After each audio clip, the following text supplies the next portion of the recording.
To place your deli or carryout orders, call 302-945-0700. Headlines you can't get through your day without. On Power 101.7. All right, let's get right into it. Some sad news out of Delmar. Jess, what you got? Very sad. Delmar police.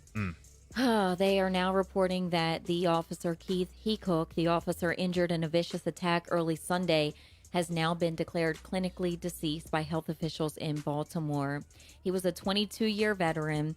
He was the one of 3 victims involved in this brutal attack that happened in Delmar on Sunday. Makes me sick even thinking about it. I know, and police say that he was severely beaten by 30-year-old Randon Wilkerson while responding to a domestic incident.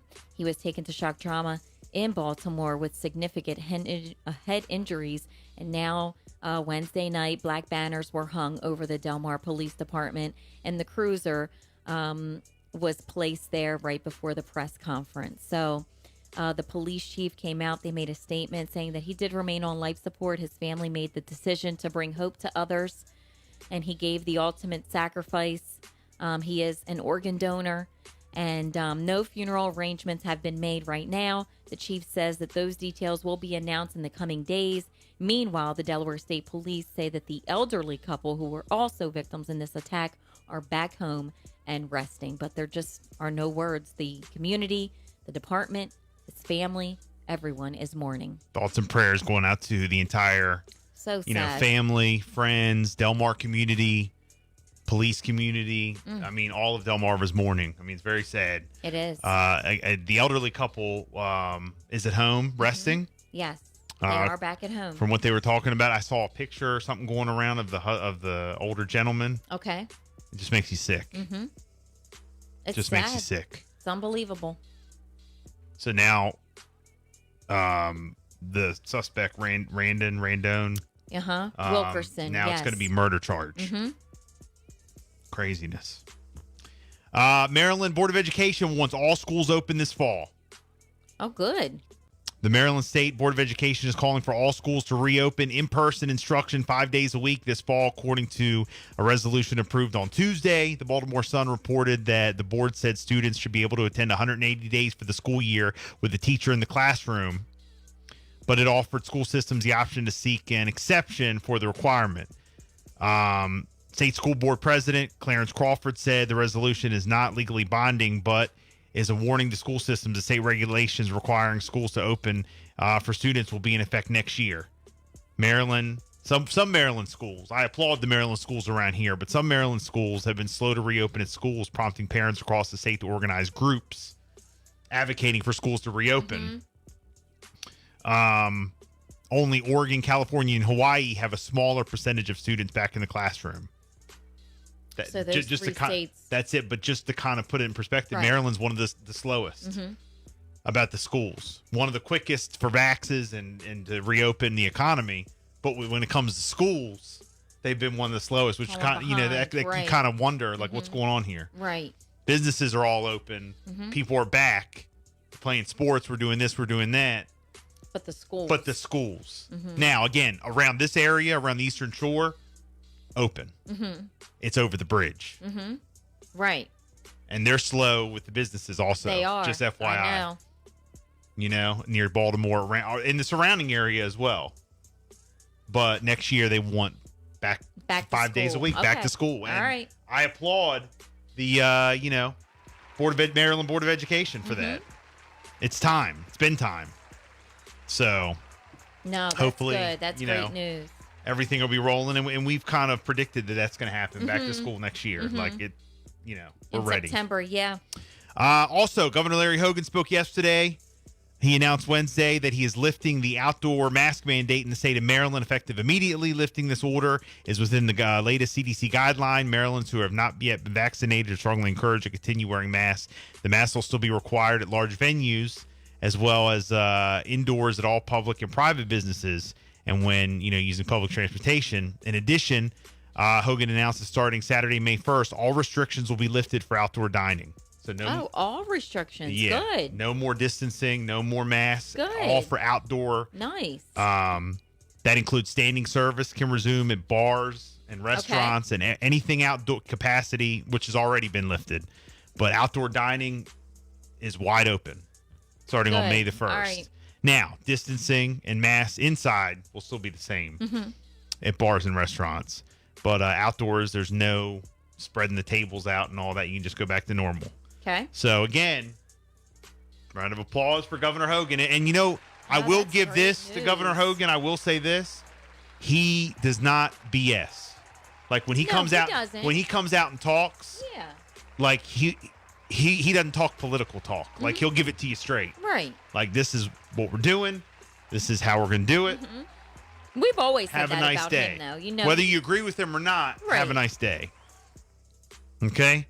Also, starting on May 1st, all eligible Marylanders will be able to go online or call 1-855-MD-GOVAX and immediately book an appointment at any of the state's mass vaccination sites. All right.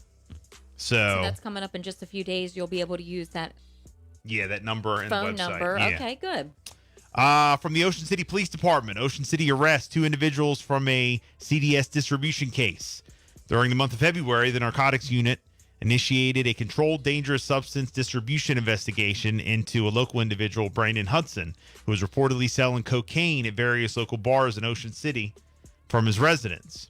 Based on a 3-month-long investigation, detectives obtained search warrants for Hudson's person, vehicle, and Ocean City residence.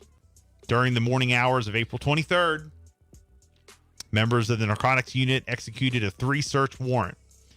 The search resulted in the seizure of approximately 1 ounce of cocaine, a 1/3 pound of marijuana, and almost $13,000 in cash. As a result, Hudson and his roommate, Erica Pletcher, were arrested and charged with a laundry list of charges. The Ocean City Police Department would like to remind citizens that if you see something suspicious or have concerns, possible criminal activity occurring in Ocean City, reach out. Our citizen hunches often turn into valuable information. So they have a tip line, email, and you can call the police department directly. Wow. Okay. But Brandon Maurice Hudson, 32, of Snow Hill, and Erica Christine Pletcher, 25, of Ocean City, were arrested. Okay. So there you go. Goodness. Graduations. Yes. This is coming from Delmarva Now. Graduations in Delmarva, plans for Wycomico, Worcester, and Virginia high schools have been set. We are your official station for the Stephen Decatur High School graduation once again. Round of applause for that. Good. All right. Commencement season has nearly arrived. Thousands of Delmarva High School students prepare to earn diplomas. The COVID-19 pandemic has caused disruptions to traditional graduation ceremonies, which include countless family members, packed gymnasiums, and auditoriums as guest speakers. Many school districts still are planning to hold some type of in-person ceremonies. It's going to be a little bit of scale back, but they are, they couldn't last year. A lot of them couldn't, but they're going to do it this year. All right, good. So now I know for a fact Decatur they're still doing the drive-through on the boardwalk, but then they're also going to do a graduation ceremony on the football field. Okay. We will be out there covering the drive-through on the boardwalk. Yes. Okay. Now, Jessica will be out there helping out covering it for the station. I did it last year. I will actually be in the drive-through with my baby girl, Maya. I cannot believe she's graduating. Crazy. Now, will you decorate the car and all that? Because I remember last year I saw some of the cars decorated. The students had signs, and they were announcing their names, and it was really exciting. I'm assuming. Yeah, so you got to get the car right. You got to get it decorated. You got to write on the windows. I already know. Yeah. I already know. So we'll be covering graduations and all that, taking shout-outs. You shout out the class of 2021. Wow. So there you go. But they're doing it. Now, national news. Last night, President Joe Biden, State of the Union. He spoke last night. A couple clips from him. Biden calls jobs plan, blue-collar blueprint to build America. Nearly 90% of the infrastructure jobs created in the American Jobs Plan do not require a college degree. 75% don't require an associate's degree. The American Jobs Plan is a blue-collar blueprint to build America. Biden says America's on the move again. 100 days since I took the oath of office and lifted my hand off our family Bible and inherited a nation we all did that was in crisis. The worst pandemic in a century. The worst economic crisis since the Great Depression. The worst attack on our democracy since the Civil War.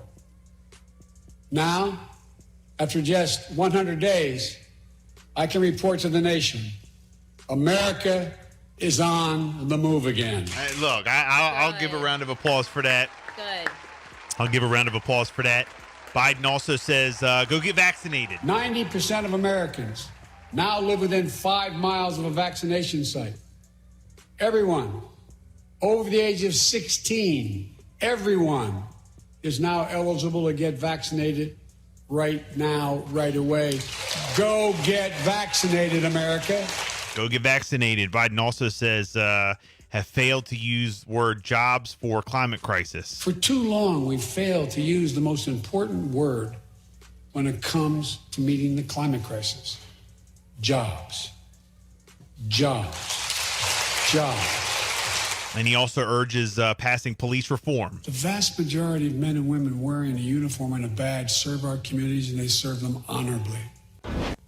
We have to come together to rebuild trust between law enforcement and the people they serve, to root out systemic racism in our criminal justice system, and to enact police reform in George Floyd's name. All right, so there you go. But just a couple clips from President Biden's State of the Union last night. Good. So it is the Bill and Jessica Show. It's Throwback Thursday. We will continue on the way at 6:55. Are you ready to take it or